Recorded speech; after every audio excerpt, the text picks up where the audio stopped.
HR to me is almost like a curse word. It's almost like a vulgarity. Human resources. Human resources. Resources are like metals and gases and elements and plastic and wood. Those are resources. Human resource, is that really what I am? I'm just like a raw material? That's revolting to me. But anyway, human resources are a real, if not kind of atrocious aspect of pretty much every company today. And that being said, they are a hurdle that you are going to have to get over in order to get a job in many cases. So what are the human resources, your fake friends in the company, what are they looking for when they interview you? Well, when you look at the way that they interview, a lot of times they try to disarm you. They try to be a little bit more friendly. They try to be a little less aggressive with their questioning and things like that. They tend to have a bit of a softer touch. They want to disarm you, relax you, and see who you really are. And what are they looking for exactly? They're looking for a handful of things. And if you have a problem with any of these things, I wouldn't recommend trying to hide it. I would recommend trying to fix it. Okay? Words come easy when they're true. If you are a problemed person or a problem person, fix the problems. All right? But regardless, sometimes we have to fake it till we make it. Let's look at what the human resources folks are all about. They're not so much looking at your skills. They're not so much worried about, can you do the job? That's generally the hiring manager who's going to worry about that. They might go through a checklist of the requirements for the job posting before putting you in front of a hiring manager. Do you have this skill? Yes. Do you have this? Do you have this? Do you have this?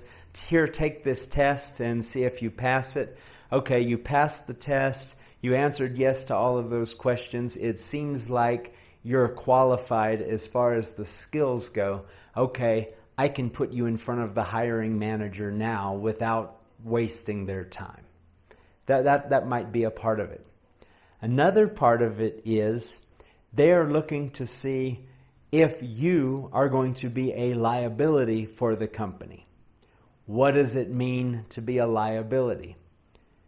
If you have bad credit, well, that might mean that you're desperate for money. You might be tempted to steal, sell company information, things like that. You might be more prone to jumping ship the second you find a better offer. People that have low credit scores or bad credit histories, oftentimes some of those problems can trickle over into their job.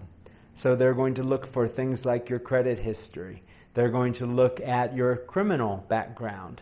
Do you have problems with the law? That means you're not very conformant.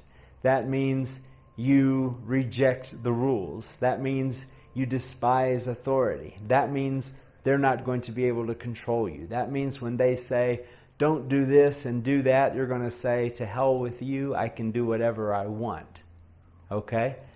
Criminals are not generally people that you want working in your company because sometimes their criminal behavior isn't all in the past. It can manifest in the present or the future, and then your company is responsible for it. Another thing that they're going to look for is any tendencies or history of violence, particularly in the workforce. Why is that? Because this is a big one. Let's say you get a little upset one day at work and that person that's bothering you, you just reach over there and pop him one in the head. Well, now that guy has a potential lawsuit against the company, and heaven forbid you have a history of having done that goofy shit before. The company didn't perform their due diligence and look at your background. They hired somebody who has been violent in the workplace before. This person does it again. Now the company is negligent. Okay? They have not done everything they could to ensure safety in the workforce for their people, and now somebody got attacked. Well, the good news for the person who got attacked is they now either own the company, or at very least they get to retire early because they've got a big fat lawsuit and they're probably going to win under almost any circumstances. So one more thing that human resources is going to look for. These are things that they're not supposed to look for, but they might be looking for anyway. Things like medical history, which could drive up insurance policy premiums for everybody else in the company. Things like, are you a single parent? Well, in a lot of places, it's illegal to be looking at things like this, but that doesn't mean it doesn't happen. If you're a single parent, well, that means you might not be the best employee because you're going to have to leave to pick up your kids from school. You're going to have to show up late because you're dropping them off. You're going to have to take them to soccer practice and be at their dance recitals and all these other parent-teacher conferences. Single parent means absent employee, right? If you are a woman who is pregnant, a lot of companies, if they see that, they're going to say, oh, she's only going to be here for a couple of months. By the time we've got her halfway trained, she's going to go on maternity leave. We can't do anything legally. We're going to have to keep her chair open and empty. It's going to be a whole year before she's anything useful to us. Rather stay away from that, right? That's one of those things, again, they're not supposed to look at, but they might be. Age. If you're older, that means more medical problems. That means less time in the office because you're going to be retiring or leaving soon. There's a lot of anti-age bias when it comes to the workplace. And, even though, depending on where you are, they might not even be legally permitted to ask your age. They might ask age indicative questions, or they might just flat out, so how old are you? Or what year did you graduate college? Or what year did you graduate high school? If I know that, I know basically how old you are, right? So they'll try to qualify you on your age.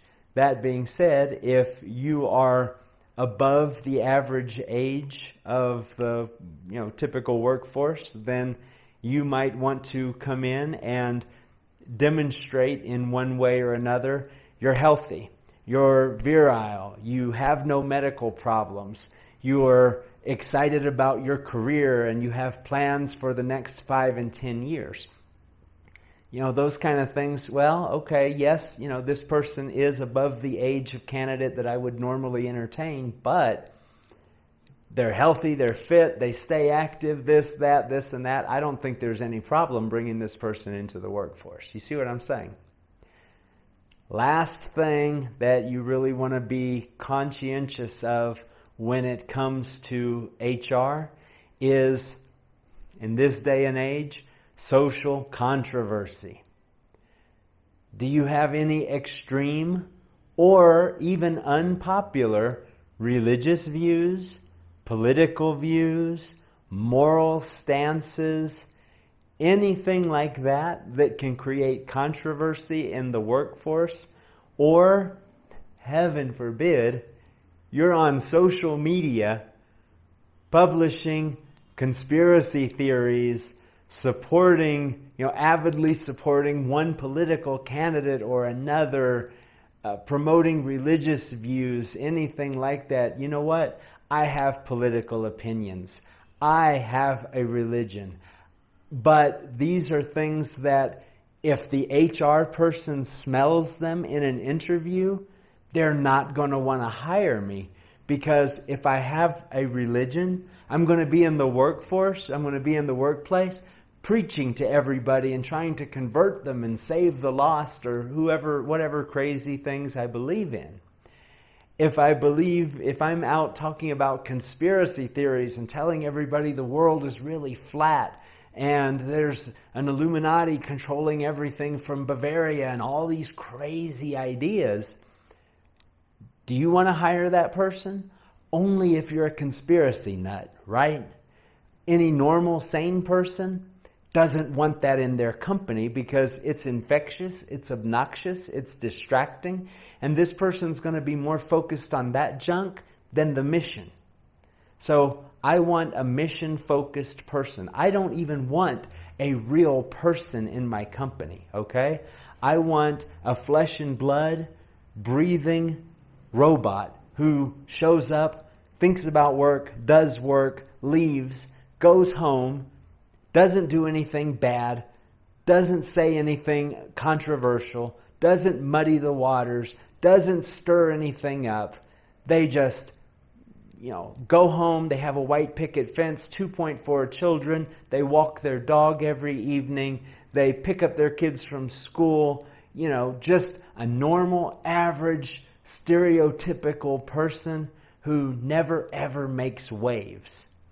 And if you can convince the HR interviewer that that's you, you're just a happy-go-lucky, easygoing person with no strong opinions about anything other than how much you love what you do and how focused you are on doing it. You have no past, you've never done anything bad, you're squeaky clean, then you pass the HR interview.